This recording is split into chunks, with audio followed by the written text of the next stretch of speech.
Horas realmente de zozobra. El asesinato del líder iraní Soleimani ha generado una especie de apuesta en todo el mundo sobre cuáles iban a ser las respuestas y ha habido ya bombardeos a bases iraquíes con presencia norteamericana y el terrible accidente, entre comillas, o error al disparar Irán un misil contra un avión comercial, dan cuenta de las consecuencias directas y colaterales de un hecho que puede tener una historia o una consecuencia más larga en el tiempo. Todo el mundo está mirando el efecto inmediato de este asesinato y probablemente no lo veamos, como nos va a explicar Farid Kajat, de una o de un golpe, sino en varios capítulos. Farid Kajat, internacionalista, está con nosotros y nos ayuda a entender lo que pasa en el mundo. ¿Cómo está, Farid? Buenos días. Bienvenido. Bueno, ¿qué épocas, Sí, pero creo que paradójicamente el derribo del avión, digamos, va a apaciguar las aguas por un tiempo. De acuerdo. No es el momento para que el régimen iraní realice respuestas, por mucho que sean de baja intensidad. O sea, están como con rabo de paja, por decirlo de alguna manera, sí. ¿no?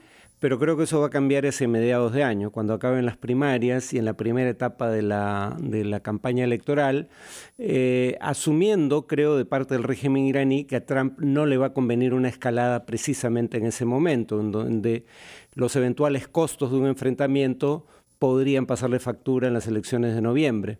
Entonces creo que lamentablemente no hemos visto el final de esta historia. Y además también un tema que no se publicitó mucho es que además de Estados Unidos, por ejemplo, estar en etapa preelectoral y que eso puede avivar ciertos intereses por activar conflictos que cohesionen la opinión pública interna, Irán no la estaba pasando bien porque también tiene problemas económicos y tiene problemas de protestas todavía contenidas contra el régimen y que ahora el derribo de este avión con una cantidad importante de jóvenes estudiantes universitarios iraníes que estaban saliendo de su país ha reactivado o dado fuerza precisamente a esas protestas contra el régimen teocrático que gobierna Irán. Sí, bueno, los problemas económicos de Irán son consecuencia del hecho de que en el 2018 el gobierno de Donald Trump se retira del acuerdo nuclear con Irán y restablece las sanciones contra Irán que tenía hasta el año 2015, cuando se firme ese acuerdo. Que parece una forma más inteligente de combatirlo que tirándole misiles, ¿no?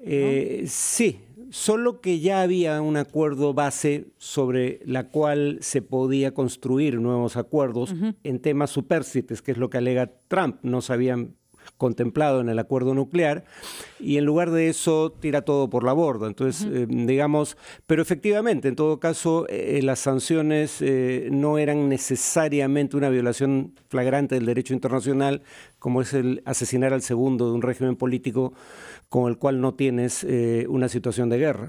Pero al que había responsabilizado por el ataque, por ejemplo, a su embajada esa misma semana y el asesinato de un civil estadounidense que era contratista en Irak también. Claro. ¿No? A través de milicias iraquíes que todo el mundo sabe que controla Soleimani e Irán. Sí, el tema con Trump es que había habido ya acciones de Irán en respuesta al abandono del acuerdo nuclear y de las nuevas sanciones contra buques tanque en el Mar de Omán, contra la industria petrolera saudí e incluso contra un avión no tripulado norteamericano. Y al parecer Trump calculó que el último ataque contra una base en la que había soldados y contratistas estadounidenses era una escalada que probablemente hubiera ocasionado el hecho de que no hubiera habido respuesta a ataques anteriores.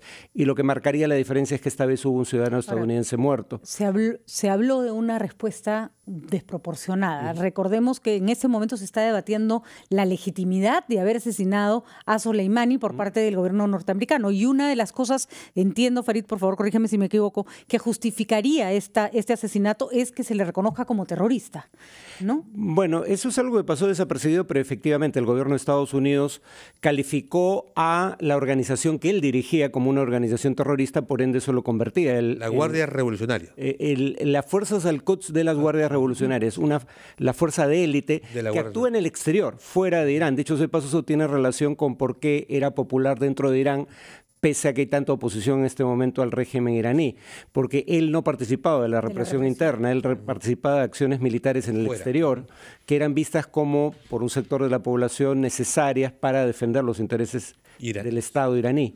Farid Kajat, Yo quisiera comprender qué repercusiones tienen estos acontecimientos en las elecciones de los Estados Unidos. Y lo pregunto recordando que durante la campaña por la segunda elección de Barack Obama, Trump se la pasó diciendo que Obama estaba buscando un pretexto para lanzar una guerra contra Irak y de esa manera asegurar su reelección. Es lo que decía Trump hace 5 años o 6. ¿Podemos temer que hay un cálculo político cínico de este tipo en estas circunstancias? Porque el señor Soleimani, por muy mal lo que haya podido hacer, nunca fue objeto de un ataque preventivo de Israel, por ejemplo, que es la potencia regional y que hace ese tipo de operaciones con mucha más eficacia.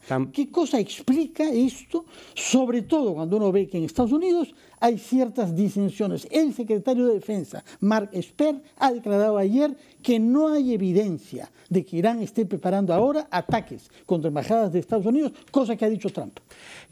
Pero precisamente por eso es que esto políticamente podría ser un boomerang. Para empezar, hay tantos errores en el proceso que impresiona. Por ejemplo, había manifestaciones contra el gobierno de Irán y contra el gobierno de Irak que Estados Unidos en principio veía con buenos ojos, las cuales pasaron a un segundo plano cuando se da muerte a Soleimani. Y en Irán hay, digamos, un cierre de filas en torno al gobierno por el asesinato de un líder que es parte de un régimen que no es necesariamente popular, pero él sí lo era. El tema es que cuando el régimen iraní había logrado cerrar, que digamos que la población cierre filas tras él, cuando menos en el tema del asesinato de un miembro de su alto mando, el régimen iraní a su vez derriba un avión de pasajeros, con lo cual no solo reaparecen las protestas, sino que ahora tienen como motivación el hecho de que el régimen había mentido sobre las circunstancias bajo las cuales se derribó el avión. De hecho, no admitía en los primeros días que se había derribado. Entonces, creo que no hay un cálculo muy fino ni de parte del régimen iraní ni de parte del gobierno americano, aunque sí creo que hay un interés político en utilizar estas circunstancias. Sí. Ahora, más bien, el gobierno iraní primero dijo que no tenía nada que ver en el derribo de ese avión, luego reconocieron que se trató, que fueron ellos, pero que se trató de un error. Y ahora más bien la sospecha y el pedido, sobre todo de los canadienses, porque había un número importante de ciudadanos canadienses ahí, era la explicación total y final sobre, ¿fue un error? Porque los propios iraníes también se preguntan, ¿fue un error?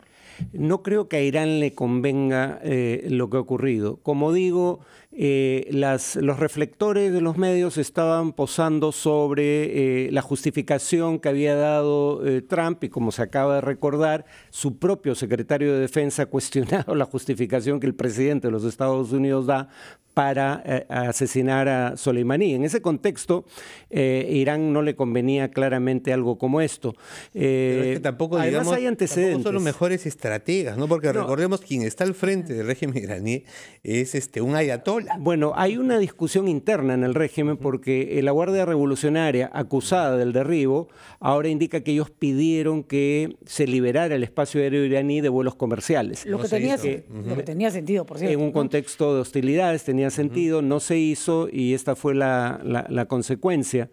De todas maneras, independientemente de que fue un accidente provocado por Irán, son las consecuencias de, al final, los civiles inocentes que no tienen nada que ver en este asunto, pagando las cuentas de dos estados que se enfrentan de una manera que muchos en el mundo ven como irracional, ¿no? Pero además hay un antecedente. Estados Unidos el año 88 también derribó un avión de civiles en circunstancias muy parecidas, cuando se temía que Irán intentara minar el estrecho de Hormuz, por donde pasa más de 20% del petróleo transportado por barcos.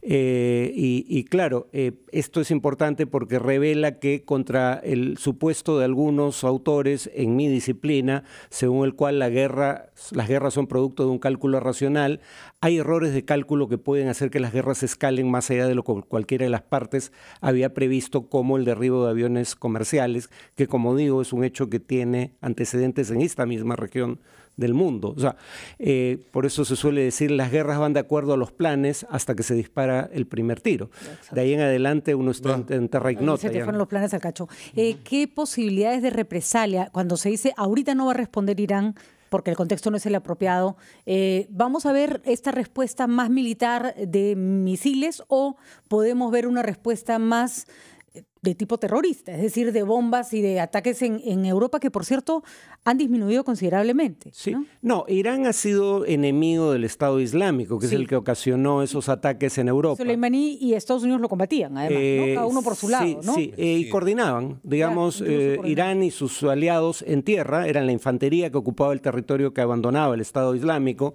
y Estados Unidos desde el aire. Pero digamos, creo que Irán, el punto con Irán es que Irán cree, bueno, no tiene que especular, estás bajo sanciones que tienen un efecto devastador para su economía y para su población, habría que añadir, pero además cree que Estados Unidos y sus aliados regionales, por la disposición de sus fuerzas en la región, quieren cercar militarmente a Irán. Entonces Irán, como no, habría que poner esto en contexto, como el gasto de defensa iraní es menos del 2% del gasto de defensa estadounidense, e Irán no tiene bases en la región, más allá de una presencia limitada en Siria o Irak, como sí tiene Estados Unidos, y no tiene armas nucleares, libra lo que se da en llamar una guerra asimétrica, en donde básicamente usas tácticas de guerrilla porque eres mucho más débil que tu rival, y tácticas que además permitan negar la autoría en caso de que se te atribuya, como el minado de buques tanque en el Golfo Pérsico. Creo que vamos a ver de nuevo ese tipo de acciones, pero no de inmediato, sino cuando empiece la campaña en Estados Unidos. Tampoco serían muy cerca de las elecciones, porque ahí sí es más fácil utilizarlas para cohesionar el frente interno ante una amenaza externa. Pero si son a un par de meses o 3 meses de las elecciones, si Estados Unidos escala, Irán puede realizar acciones que, por ejemplo, eleven el precio del petróleo dramáticamente, y entonces los norteamericanos sufrirían el costo de una eventual escalada antes de las elecciones, y eso podría perjudicar a Trump. Por eso creo que ellos van a escalar este tipo de acciones cuando les sea menos conveniente a Trump responder de la misma manera. O sea, no le van a hacer la campaña a Trump. No, pues. De acuerdo, eso quedó clarísimo. Farid, siempre un gusto hablar contigo porque además es como, nada, uno recibe una clase, ¿no?, de política internacional todos los días.